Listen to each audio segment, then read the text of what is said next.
Saya bacakan yang pertama ya, pertanyaan. Ustaz, tolong dijabarkan jenis-jenis bid'ah. Tolong jabarkan jenis-jenis bid'ah.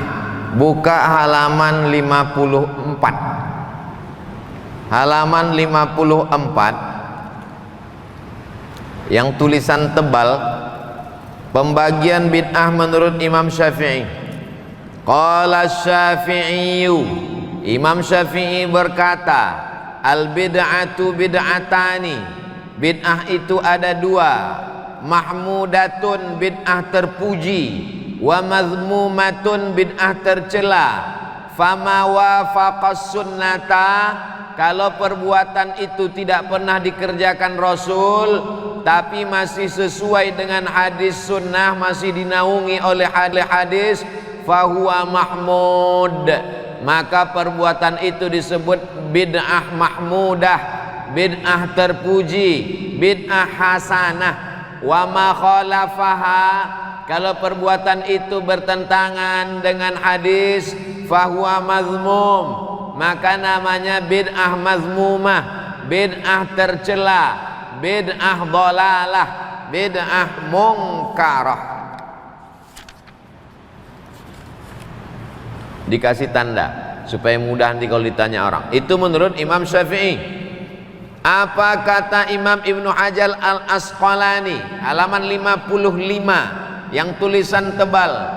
Menurut Imam Ibnu Hajar Al-Asqalani, wat tahqiq, setelah diteliti secara mendetail dan halus, annaha in kanat mimma tandariju tahta mustahsan fi syar'i fahuwa hasanah, kalau dia masih dinaungi hadis dalil yang sahih, masih bisa dilegitimasi dengan dalil, fahuwa fahiya hasanah, maka disebut dengan bid'ah hasanah. Wa in kanat mimma tandariju tahta mustaqbahin fi syar'i fahuwa fahiya mustaqbahah, maka dia termasuk bid'ah dhalalah, mustaqbahah, jelek, buruk. Wa illa, kalau tidak masuk di antara keduanya, fahiya min qismil mubah, maka dia termasuk dalam perkara mubah, boleh. Wallahu a'lam. Yang kedua, apakah harus disebutkan namanya ketika mengirim doa untuk orang tua kandung? Kalau orang tua kandung tanpa disebutkan namanya sudah sampai automatically, otomatis. Itulah makna idza matal insan, kalau manusia mati inqata'a. Semua amal Abdul Somad putus, tapi ada satu amalnya yang dilaksanakannya sekarang tetap nyambung walaupun dia sudah mati. Amal yang mana? Anaknya. Amal anak saya nyampai ke saya, karena anak saya itu amal saya. Saya nggak ngerti Pak Ustadz, apa maksudnya anak Ustadz, amal Ustadz? Anak saya itu amal saya, karena kalau istri saya itu cuman saya tengok, nggak mungkin dia hamil. Paham? Amal saya, anak saya itu, maka amal dia mengalir ke saya tanpa disebutkannya bin binti. Beda sama orang lain. Kalau bapak mau ngirim Fatihah untuk saya, mesti sebutkan untuk almarhum Abdul Somad bin Bakhtiar Al-Fatihah. Nggak tahu binnya, bin Abdillah, hamba Allah. Abdillah, Abdurrahman, asal jangan bin Abdul Somad. Wallahu a'lam bishawab. Assalamualaikum. Waalaikumsalam. Bagaimana cara untuk meminta maaf kepada orang yang sudah meninggal?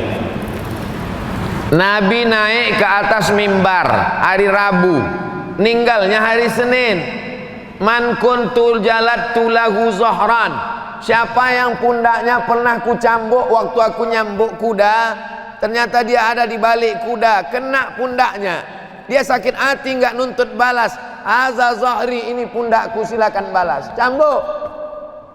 Man kuntu syatamtu lahu irdan, siapa yang kata-kataku kasar menyinggung perasaannya, waktu aku ngomong dia tersinggung, hadza irdi, ini harga diri Muhammad, silakan balas. Sahabat semuanya diam, nggak ada. siapa yang ada uangnya ku pinjam, langsung tegak. Itu menunjukkan pundak bisa dimaafkan, hati bisa dimaafkan, tapi uang susah. Innalaka alayya thalatha darahim, kau punya utang 3 dirham. Kata Nabi kepada Fadal, idfa' ya Fadal, Fadal bayarkan hutang. Cari orangnya. Saya sudah nyari nggak ketemu Pak Ustadz.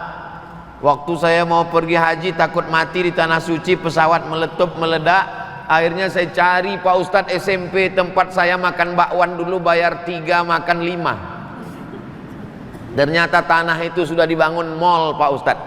Cari sampai ketemu. Kalau nggak ada juga, hitung berapa angka bakwan. Kau makan bakwannya berapa kali? Libur cuma tanggal merah aja Pak Ustadz. Kau hitunglah berapa harga bakwan itu tahun 80. Jangan tahun 80 1000, sekarang bayar 1000 juga. Inflasi, tak sama nilainya. Hitung menurut harga emas, maka serahkan untuk umat, karena umat ini satu. Hadhihi ummatukum ummatan wahidah.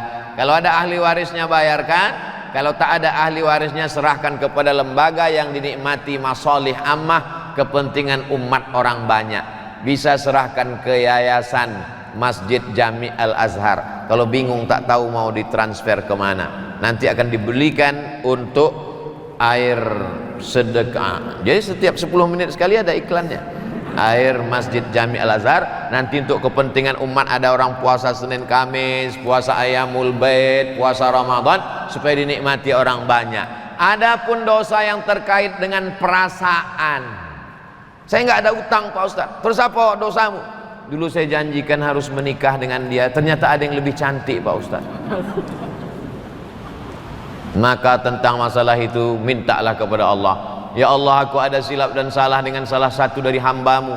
Aku merasa sampai hari ini berdosa. Allahumma firlahu warhamhu wa'afihi wa'fu anhu. Kalau kau sanggup bacakan Yasin, khatamkan Quran, bacakan Al-Fatihah sebagaimana sudah kita belajari tadi, baik. Ampunkan dosanya, ampunkan dosaku kepadanya. Selesailah usaha kita. La yukallifullahu nafsan illa wus'aha. Kita tidak dituntut lebih dari kemampuan kita. Wallahu a'lam bishawab. Baik, berikutnya, bila sholat jenazah dilakukan di masjid setelah sholat fardu, mana yang didahulukan, sholat ba'diyah apa sholat jenazah? Jenazah dipersilakan masuk, kata imam. Untung jenazah itu tak berdiri. Diangkatlah, dipikul ke dalam. Baru saja salam, Assalamualaikum warahmatullahi, Assalamualaikum warahmatullahi. Saking mau cepatnya imam, masukkan. Jamaah bingung, karena dia menganggap kalau sholat jenazah nanti tidak bisa lagi ba'diyah.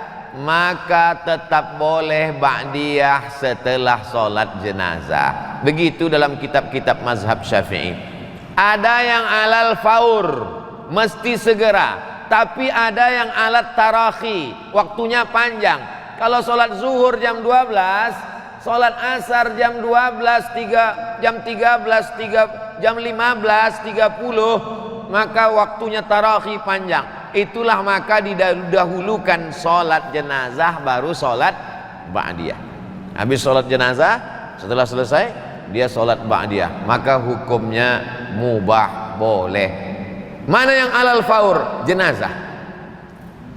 La tahbisuhu, jangan tahan jenazahnya. Asri'u ila qabrihi, segera. Itulah dalilnya alal faur, segera. Sedangkan sholat ba'diyah bisa ditunda 5-10 menit. Saking ingin cepatnya supaya dia dikuburkan, supaya ketemu dia dengan kebaikannya.